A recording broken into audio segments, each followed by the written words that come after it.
Hey, I'm Amanda from Trifecta Fitness. We're proud to be Clarksville's new Get Fit headquarters. Trifecta Fitness is a state-of-the-art spin and strength training studio. Our spin studio is truly one of a kind in this area, complete with 20 state-of-the-art L.I.F.E fitness bikes and an incredible sound system. Our strength training is done in small groups of 6 or fewer, and all of our strength and spin classes are scalable for every level of experience. Come see us in the heart of Clarksville, just behind MAPCO at the corner of Old Trenton Road and Wilma Rudolph Boulevard. Call us for more info at 931-542-6265 or download our Trifecta Fitness app for a full list of upcoming classes. Welcome back. MisFitNation. We are a show founded by veterans and hosted by 2 veterans and a military spouse. Our mission is to get people to tell their stories to the world. If you're an author, share your tips with the Misfit Nation. If you're a musician or actor, our audience needs to know how they too can get into the business. Coaches, we love our coaches. Come on and share some of your tips with the Misfit Nation to help them become better versions of themselves. If you are a corporate leader or entrepreneur, come on and share how you did it and how hard you have fought for success. If you are a veteran, first responder, or star family, we'd love to have you come on and just share your story with the Misfit Nation. We always have time for you.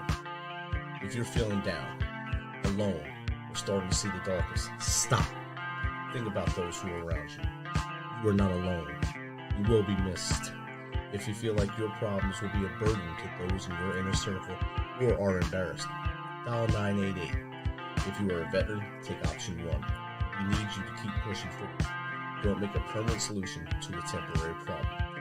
If you're a new listener, welcome to the Misfit Nation. Be sure to subscribe to the show on your favorite podcast apps and also on our YouTube channel at @the_Misfit Nation. Subscribe and click the bell to keep you up to date with our latest episodes and all of our news. You can also find us on Electrocast Media and About Face Radio. This will keep you tuned in to us and learn about our great guests. So without further ado, let's welcome to the Misfit Nation, Ann Hintz. Welcome, Ann. First connected, and I've actually grown 3/4 of an inch. Oh, wow. Yeah, so I've grown an extra 1/4 inch. Ooh, again, you can play basketball soon. Yeah, I'm not sure about that. I know a lot of people would love to grow a couple inches, those who are height challenged can't reach the stuff on the mid shelves of their cabinets and stuff. So that I'm sure your tips and tricks tonight will help them hopefully be able to find that inner peace and the inner side of themselves to do that stuff and make it feel a lot better for themselves. So, Ann, if you don't mind, I gave basically a 2-3 sentence blurb on you there. If you don't mind, take us back to when you noticed you can do this and how we got to where we are now. Okay, yeah, it's quite a long story. There's several parts to it, but it was in my mid-30s that I actually realized I was pretty reactionary. I was pretty highly strung. Did have PTSD from growing up with 2 alcoholic parents and some other traumas that happened in my childhood. And I knew I had to do something because life just wasn't working the way it was. I was determined to change. So luckily for me, kind of in that time frame, I went to a doctor's appointment. Now, this happened to be a holistic physician, so he had more tools in his toolbox than many doctors do. And he recognized that I was more stressed than I should be because he actually knew me from outside of the doctor's office. So he knew I was a stay-at-home mother with 2 young boys, right? Healthy young boys, nice family life. I shouldn't have been as stressed as I was, but he recognized I was. And he asked me on a scale of 0 to 10 what my stress level was. And I said 8. And then he asked me why. And it was that question that made me realize it was finding my mother dead on the bathroom floor when I was 19, because the tears from that event was still just under the surface. And now I'm in my late 30s, right? So it's 2 decades later. And I'd kept all this tension, these tears, this trauma stored inside of me. And he happened to know this technique that is called EFT, which is short for Emotional Freedom Technique. And it's also called tapping, because we're tapping on certain parts of our body as we're talking something through. And it's that physical act of the tapping on those meridian systems that allows the energy to release from the nervous system. So he tapped with me for about 15 minutes about my mother's death. And I walked away from that appointment being able to tell the story in my mind for the first time ever without the tears there. And that's when I realized, okay, this technique is pretty powerful. So let me go home and learn everything I can about it. And so that was the beginning of my journey. Wow. I mean, that's be 19 and walk in and find your mom on the floor. That had to be horrific to you and probably put you in a shell as well, to kind of the shock and awe of finding that. And then almost 17, 18 years later, when you went to the doctor and tried to unbottle that and do the EFT or tapping. We've talked about tapping here before, and I find it very interesting. I've read one book on tapping, and I don't think I can do it to myself without someone coaching me. So I might tap myself harder, and then I need to punch myself, knock myself out. I don't know, whatever can happen, but I need to watch someone do it in front of me so I can do it, and then YouTube won't help me with that one. But you've come a long way since then. So what happened next? Yeah, that was definitely just the first part. Well, I went home that day and I learned everything I could about it, about EFT, because it was given away by Gary Craig for free. So anyone can go online and learn about it. I have a YouTube video about how to do it. It's only like 6 to 10 minutes long. It's pretty short. So it's a very simple tool and technique you can use. And there are practitioners out there, so you can certainly go to practitioners. I was someone who wanted to do it on my own. I wasn't willing to be vulnerable with other people, but I could be vulnerable with myself. So I have I used to be a software engineer, I have an engineering background and mind like that. And I wanted to know that it wasn't a one-time fluke with this one doctor. So I wanted to try it out. So at the time I had a 17-year-old cat at home and his kidneys were starting to fail. He was, starting to pass on, but we'd been told we needed to give him a daily saline shot, an injection of saline. And I hated needles. And the first time I gave him that shot, my hand was shaking so badly. I knew I wasn't going to be able to do this every day. It was just too stressful. So I tapped about it. I tapped about every aspect of that event, which is something you do with EFT. So I tapped about my hand shaking. I tapped about my fear of hurting the cat. And I tapped about all the memories from all the injections that I had had over the years, because I'd had many. And the next day, when I gave him that shot, the needle just slid right in. All that fear that had been living inside of me the day before had totally disappeared. So that's when I realized, okay, this is very powerful, and I'm going to start using it.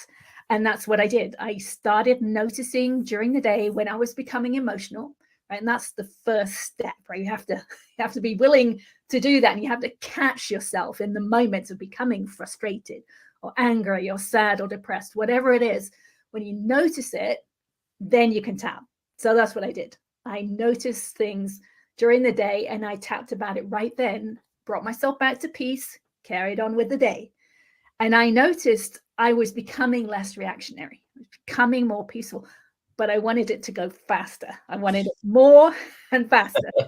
So what I did is I wrote down every emotional memory I could think of for my whole life, all my childhood traumas, all the phrases that my dad and my parents had instilled in me, things like stop crying or I'll give you something to cry about, like those kind of phrases. And I tapped about them. I tapped through one of those events for about an hour to an hour and a half every night for, I don't know how long it was. It was weeks, months, maybe.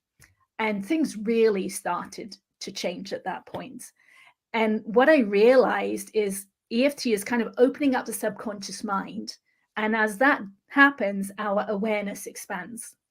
So when I started out, I had all those barriers around me, that shielding, right? That emotional shielding. I didn't know how I felt about anything. I didn't want people. I was very triggered. I was easily triggered. But as I did more and more tapping, right, and loosened up those shields that I'd held around me, I became aware of my emotions underneath. And then I became aware of the physical sensations underneath the emotions. So when we say we're frustrated, it's easy to use that word or say that phrase, right? I'm frustrated. But what does that mean? When you have a deeper level of awareness, you can feel frustration inside the body. right? So maybe it's tension in the solar plexus area, right? Maybe anger is more tension in the jaws or the fists, but you can become aware at that deeper level. And once I was aware at that deeper level, I didn't need to use EFT as much. I could have done. I could have tapped about, right, this frustration in my solar plexus.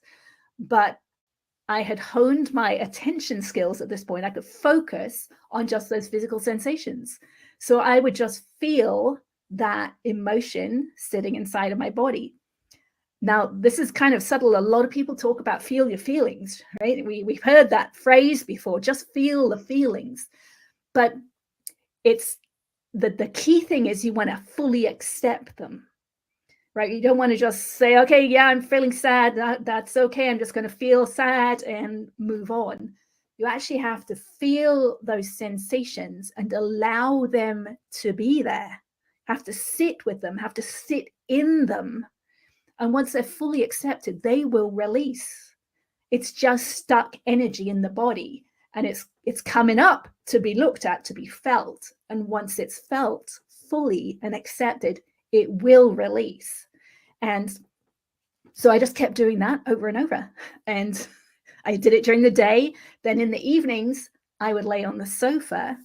And because I'd worked through my childhood at that point, I started to do collective traumas, something like 9/11, right? We all have our own personal experience of a collective trauma like that, right? We have videos we watched, we have memories of it.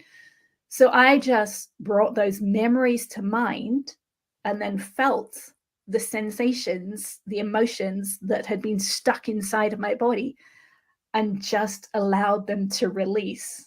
And it feels really good to release the tension that has been stored inside for decades. So that was kind of the second step on my journey. And any questions at that point? I think with your engineering background, software engineering, that made your mind say, I got to figure a way to do this myself. And I know with my mind, I can make things work too. So you took the lesson he gave you and you took it home, and you went running with it like a sprinter in the Olympic races there. You took it first with your doing it, tapping to be able to give the saline shot to your cat. I'm sure the cat enjoyed that a lot more than the first night when you were shaking going in, because he probably looked back and said, please don't do this again. Please don't do this again. And then the next day, oh, she's like a doctor now. She can do this. And that's proof right there that it was working for you. And then you were able to just lay down and do the complex traumas as well. Like you said, 9/11, and you already worked through all your childhood traumas. Now you're working through complex. It's amazing that you were able to do all that and still do it on your own without any outside help, really, except for that first session.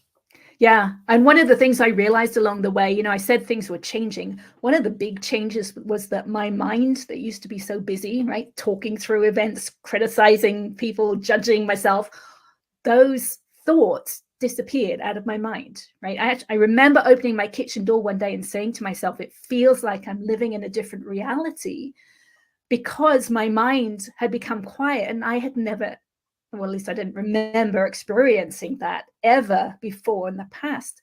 And it was very different, but I couldn't see that until I'd got beyond it, right? Until I got to the quiet mind. And then I could look back and say, oh, all those thoughts, those things that used to talk in my head, they were the same words and the phrases that my dad had used, or right, I had been programmed with in childhood, but I couldn't see that until they were gone. Wow. And you said you had 2 children at the time, and was any of the traumas that you had bottled up in you, were you pushing it onto them as well, and were you able to take it off of them now? We do that automatically, yeah, because we are programmed to do that, and it's really sad when it happens. But one of the reasons I wanted to get to that point when my boys were young, because I was sent to a boys boarding school when I was 9 to 11, because it was my brother's boarding school. It was across the world. We lived in Hong Kong at the time, and I was sent to boarding school in England. And I was teased mercilessly. I was the only girl boarder there for the first year. And I had this deep embedded fear of boys from the age of 9 to 11. So I knew I had to resolve that before my boys got to that age. Yeah, she would have lived in fear of 9 and 11-year-old boys. My God. Right. So I had a Already time bad frame. It's already bad enough having sons, and then when you're afraid of them, that's even worse. Yeah. So I had that time frame. I was determined to change, and I did. I worked through it well before then, so it was good. But it was nice to have that time frame that I had to get it done by. So you knew where your finish line had to be to kind of clear you up, and that way you would be living with I guess a shield around you so they couldn't hurt you. That's right. Yes. Yeah. So as time went on, I actually life became more easy. It became more peaceful. I became more peaceful. And because I was more peaceful, the family was more peaceful. It's funny how that works, but it does work. Yes. And so in this period where I was lying on the sofa at night and doing this release of these collective traumas, at some point during that time, I realized I could keep my awareness inside my body after the tension had released, which felt very different. It's really hard to explain, but it did feel very different. And I didn't know what I was doing because I'd never heard of it before. So I just kind of started playing. I'd done it once. Could I do it again? So I realized I could. And then, well, now what? So I started playing, and I realized I could move my awareness inside my body. I could move it around. So I found a place that had tension, and I focused on it, right? Because now I was pretty good at focusing on the sensations. So I focused on this tension inside, and I would accept it, right? Allow it, just feel it and accept it, and it would release. So then I just started playing with this in the evenings and during the day, and I've just noticed where there was tension inside. I would focus on it, allow it to release, move on with my day, and then notice again and do the same thing over and over again. And it took many, many months of doing that aspect of it, that work, before I could put my awareness inside my head. And that was huge because there was so much pain and tension inside my head. It's hard to believe that I went 50 years without being aware of that pain inside mostly my left cheek. So what I realized at that point is we hold so much tension inside of us, we're just not aware of it until we're ready to be, right? I was ready at that point, and then I had this technique already, so I could just focus on it, allow it to release, focus just again and again and again. And at some point I actually felt something release. It sounded and felt like old fabric ripping. It was a little scary. I didn't know what it was, but that's when I researched and realized it's the connective tissue. It's the adhesions in the connective tissue releasing. So I kept going. I knew it wasn't hurting me, just kept going. And at some point I got to the place where I actually felt my skull bones relax, which felt really good. And it wasn't until I had my x-rays taken 2 years ago that I could actually see the difference between ones from 8 years prior and see that my bones have actually shifted. I mean, I knew I was making a lot of changes because I could just feel it inside. But to actually see that on the x-rays was actually kind of cool. That's kind of wild. And when you got those second x-rays, I'm sure you had to go through a doctor, say, I need x-rays, or you just said, hey, I think I feel this, I want to go do it? They were just orthodontic x-rays. He just took them. I didn't know that I was going to see any difference. So yeah, wow. That was kind of cool. I'm sure that you're like, oh, this is going crazy at this time. Now I know everything's working great. What can I do next? So what was your next step after that? I mean, now you've already moved your skull around. You got all this. What was your next target point? I just keep going because there's still tension inside. When I first got into my head, I could hold my awareness on that pain in my left cheek maybe for a second. Right now I can hold it for 10 seconds. It's kind of, these are like inner wounds, right? A tension that we hold inside is like a wound in the connective tissue. And over time, it's just kind of breaking apart. So I'm still working on that. And I've had scoliosis my whole life since I was born with my right foot up against my right shin. So that is unwinding. It's untwisting. My neck is untwisting. So I just keep going. At some point, I'm hoping there will be no tension left inside. But what I'm realizing is, right, we don't know. We don't know what we don't know, right? I wasn't aware of the pain in my head until I got to the place where I was ready for it. So when I release the pain, what's next? What's the next step? Yeah. So yeah. Yeah. I mean, like at the beginning of the show, you said I was wrong with the half inch. You're up to 3/4 of an inch now. How much more do you think you're going to grow if you keep doing this? Right. So the key thing about that is I'm not actually growing. I am just uncompressing or decompressing, right? We take on that burden over time, right? The burdens we hold just pull us down. And it's that tension in the connective tissue from all those traumas and that programming that just hold us down. So this is reversing that process. It's unwinding that connective tissue and just allowing us to become our natural height. So I don't know what my natural height is. I know I can grow more because my neck is not straight yet, and I know there's tension in it, but I don't know how much. You feel a lot better now since you started this process. And have you talked to other people that maybe help them get through this kind of process yet? Yeah, I do share. I share whatever I can because I didn't know this was possible. So I want other people to know it's possible. A lot of people are doing this kind of work, right? They're doing EFT, or maybe they're doing meditation or some kind of thing like that. I want people to know if they go a little further, right? If they're really determined and they look back at all their traumas, right? Open up those wounds and release them, then they can make serious changes to their bodies. Wow, I mean, that's great. So I know you said you have a YouTube channel, so that's one avenue. Do you do like just consults with people? Just they call you and say, "Can you help me with this?" Or do you have a business model that you use for it? I do help people. I have a book that goes through all the different steps that I went through. My YouTube channel goes through all the different steps I went through as well. Try and give as much information I can away because I want people to do this work because I actually think it can change our whole world. So it's definitely something that I want to give away. That's outstanding. A lot of people wouldn't want to just give things away. So that's really good. Tell us a little more about your book. It's called The Pathway to Insight because I believe this ability to sense inside the body is the original meaning of the term insight, right? Or inside sight or inward sight. What I believe is using what they call the third eye or the inner eye, right? Because I can actually sense light and dark inside my body. So that's where I am now. But I went through these different steps, right? I went through the EFT, I went through the feelings, and then was able to put my awareness inside the body. But in addition to that, I talk about how we are a signal, right? I believe the whole of us is a signal, and we attract into our future based on the signal that we're emitting.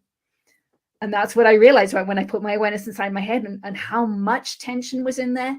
I didn't know that was in there. So I don't think we know a lot of what our signal is, but doing this work can change our signal, and then we attract different things into our future. Wow. And speaking of future, I mean, right now, if you turn on any news station, you'll see tension everywhere. Everywhere you look, there'll be some kind of tension, no matter what news you watch. They're telling you there's tension and the world's ending in 8 minutes, whatever, or 2 years, or something bad's going to happen tomorrow.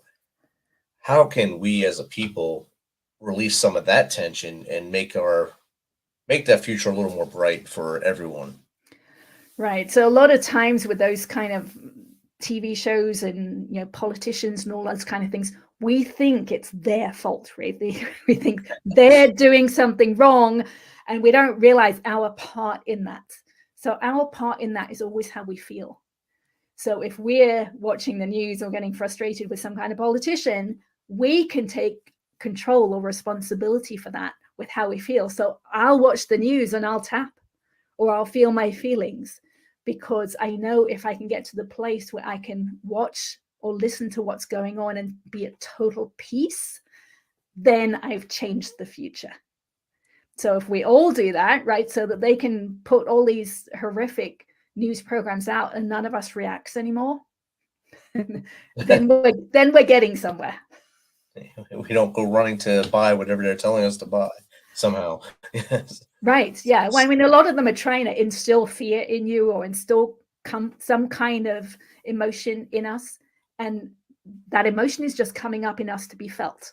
So if Right. we feel that emotion and we let it go and we can then just listen to it in peace, they have no control over us anymore, right? We have responsibility and control over ourselves.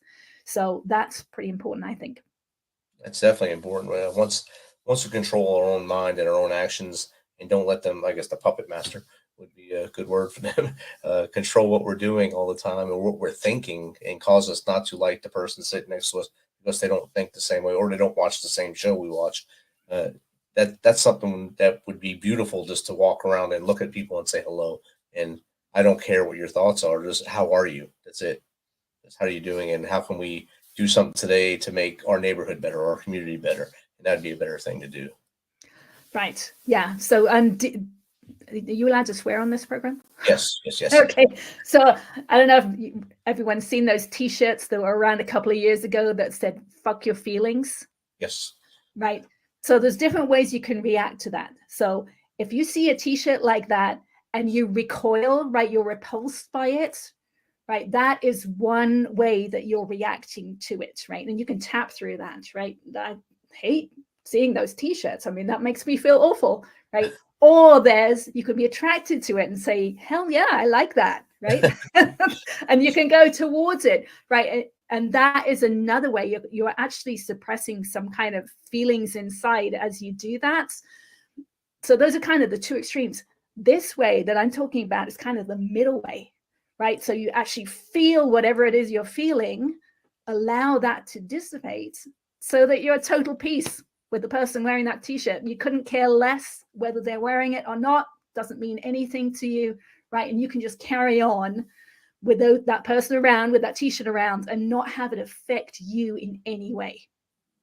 Right. You can't let something like that ruin your day, and just keep moving forward. I usually just laugh at anyone's T-shirts. So whatever they're wearing, I usually laugh at them no matter what saying they have on it. It's they keep walking. So, right. So if you can be at peace with that, now there's a very subtle difference between being. Sometimes we think we're at peace, but really we've got that shield around us and we're suppressing. We're not aware of actually what we're feeling. So there's some subtle differences there, but it's definitely worth checking out how you're feeling about different things. Definitely. And how does someone get in contact with you, Anne, if they want to just pick your brain and find out how you went from your shell to where you are now?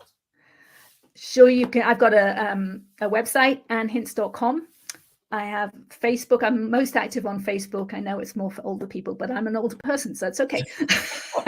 So you can look me up on Facebook or YouTube at Anne Hints. My videos are there, and I respond to any comments on those there too. Awesome. And if you can give, I guess, 3 tips to the audience on how to make their day, the week, life's better, what would those be?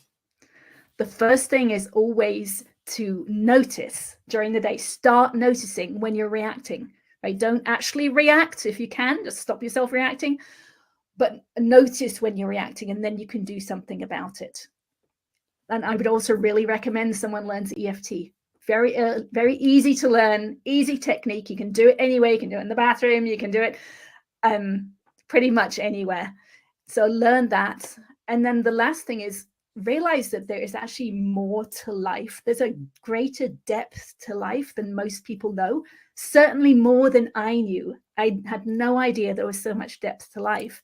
And what that means is the deeper you're aware of yourself on the inside, the deeper you see things happening in life around you, you start understanding why things are happening that you couldn't understand before. You feel things at a deeper level. I can feel music inside of me that I never could before, right? Things change my voice. I can sing different notes. I can sing better than I ever could before. So just realize that there's a depth to life that you can attain, that you can aim for, and go for it. Outstanding. Thank you, Anne. Great advice. Great chat with you tonight. I know the listeners will write in after the show because they didn't want to write during it. And send me questions. I'll send them right to you to see if you can answer them, if you can get them to them. And I'm sure you'll help them out a lot. And thank you so much for your flexibility to reschedule this and come on as well. You're welcome. Thank you. It was fun. Have a good night. You too. Thanks for checking us out and being a part of the Misfit Nation. Don't forget to visit our website at themisfitnation.com. That's themisfitnation.com to catch up on all of our episodes and also to get some of that great Misfit Nation gear. As always, be humble, stay hungry, and keep hustling because we are